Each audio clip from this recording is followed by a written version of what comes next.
Here's a peek at what guests had to say after the show. All right, we're back on the internet. What does the panel think about Eric Cantor's plan for Congress to work just 113 days in 2014, even less than this year? We're the do-nothingest of do-nothing Congresses. We've produced the least amount of legislation, which essentially is the Tea Party's goal. I mean, right. they ran and continue to run on dismantling government and treat anyone who opposes them not as the opposition, but as the enemy.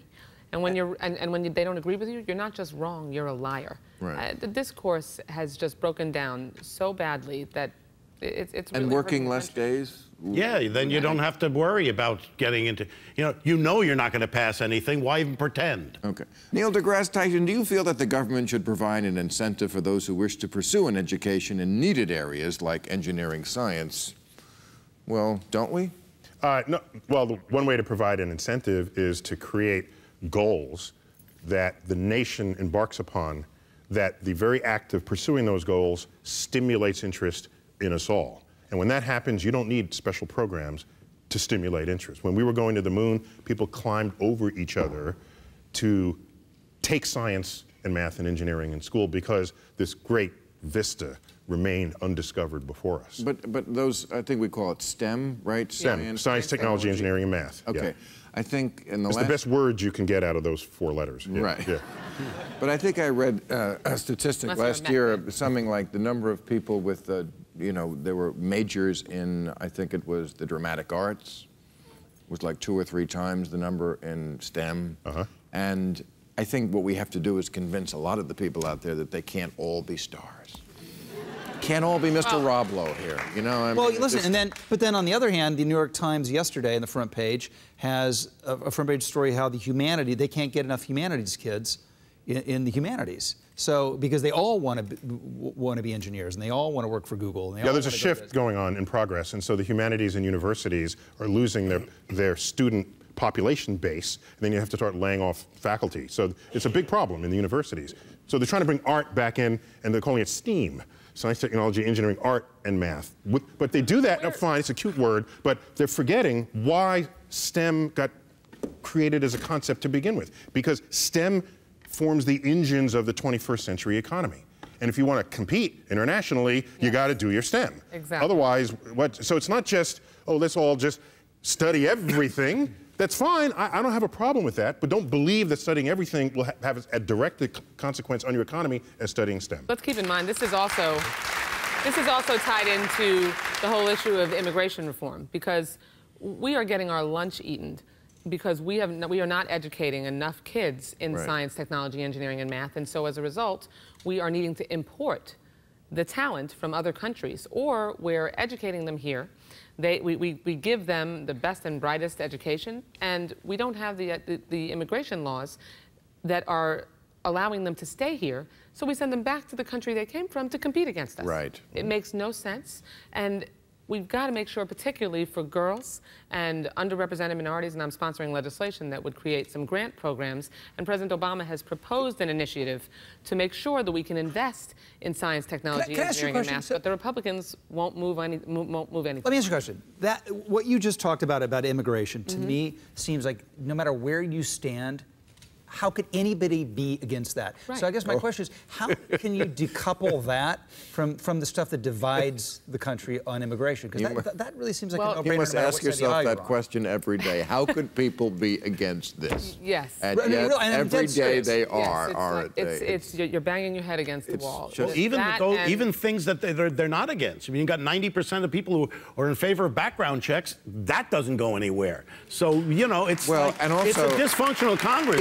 Even things that they previously were for, if Obama touches it, I call this black tracking. Yeah.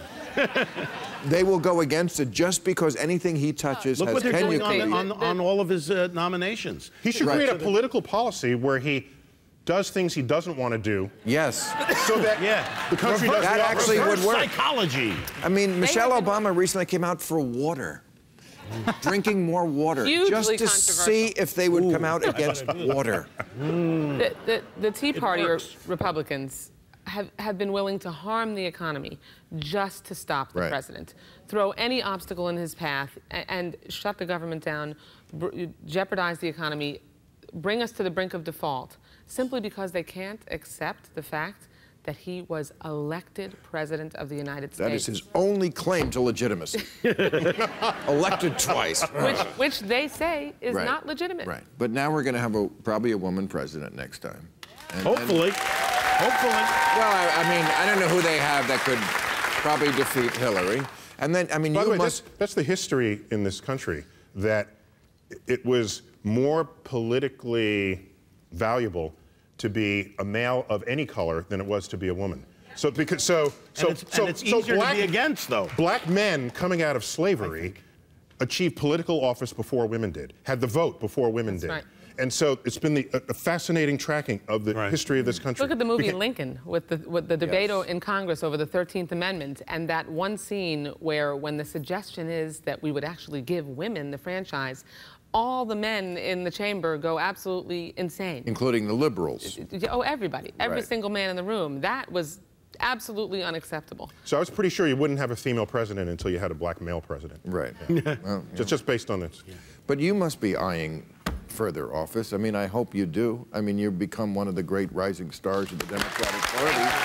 I mean, I can't believe your career is going to end at the representative level. I'm focused on what's right in front of me. I know. Senator from Florida. No, the president asked me to do a full 4-year term at the DNC, and I'm focused on making sure that we move our party forward and that we help Americans continue to understand that the two very distinct paths that are in front of us, that we continue to need to choose the moderate path that strikes a balance and moves our country forward, gets the economy turned around, focuses on the middle class and working families. You know what? A lot of the things that they won't agree on are their old plans. Health care, the one we're arguing about so much. This is Bob Dole's old plan from the 1990s. Romney's plan. This is Romney's plan. This is a Republican business-oriented plan. We should have had a public option or, even better, single payer. Yes. But no. I mean, I'm just saying the Democrats have moved to the middle. Unfortunately, the other people have moved way over there, so now the middle isn't the middle anymore. No.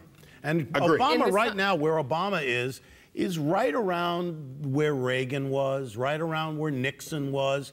He's no more left than those Republicans. Hardly a socialist. He's No, barely a liberal. No, as Bob Dole said, he could not go anywhere in this Republican Party. And so Obama's right around where Bob Dole, I mean, they're very similar, you know? There's not much of a difference whenever they say, oh, he's the most radical president no. ever, right, because they're such experts on history. In the summer of 2011... What they mean is he's black. That's what's the most radical thing about him. In the summer of 2011, the last time the Tea Party hurtled us towards economic disaster, and we had our credit rating downgraded, Democrats and President Obama supported $1.2 trillion in cuts only when we supported both revenue and cuts to reduce the deficit. Those were $1 trillion worth of cuts that I spent my career opposing, and I voted yes because I knew you couldn't default.